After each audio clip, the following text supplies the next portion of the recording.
নির্বাচনে যারা সংখ্যাগরিষ্ঠ আসন পেয়েছেন, যেভাবেই পেয়ে থাকুন, এ ব্যাপারে আমাদের যথেষ্ট অবজারভেশন, আপত্তি আছে।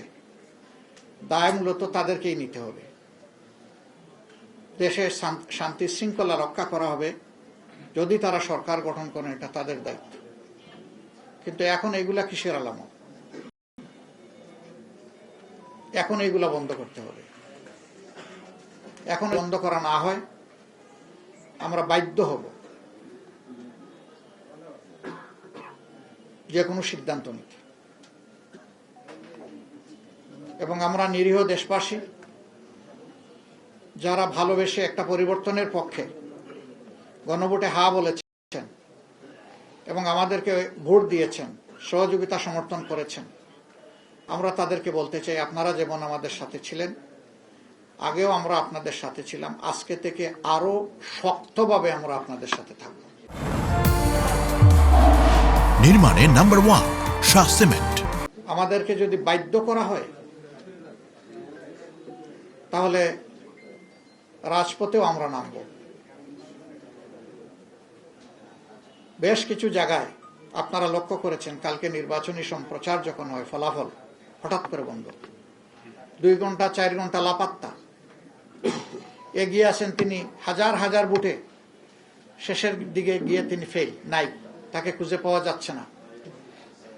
আবার হয়তোবা অল্প কিছু ভোটে কষ্ট মষ্ট করে তাকে ছাড় দিয়ে নির্বাচিত ঘোষণা করা হয়েছে, যেটা অবাস্তব। আবার আমাদের কাছে ডকুমেন্ট আছে, বিভিন্ন জায়গায় রেজাল্ট শিটের উপর কষামাজা করা হয়েছে, পরিবর্তন করা হয়েছে।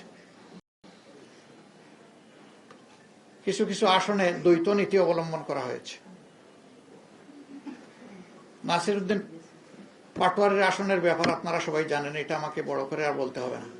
সেখানে কি হয়েছে, সেন্টার দখল করে একজন নেতার আপনজনের নেতৃত্বে সেখানে যা হয়েছে তার সাক্ষী এই দেশবাসী, বিশ্ববাসী, আপনারাও। আমরা জেনেছি আপনাদের কারণে।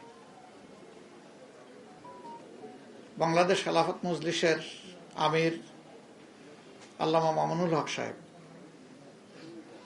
নাসিরউদ্দিন পাটোয়ারির ওখানে যে কারণে অন্য একজন প্রার্থীর পক্ষে ব্যালট অ্যাকসেপ্ট করা হয়েছে, ঠিক একই কারণ বিদ্যমান থাকা সত্ত্বেও মৌলানা মামুনুল হক সাহেবের পক্ষে এটা অ্যাকসেপ্ট করা হয়নি। তো এক দেশে কি 2 আইন চলবে? নির্বাচন কমিশন কি এক এক জায়গায় এক একটা আইনের প্রয়োগ করবে একই বিষয়ে?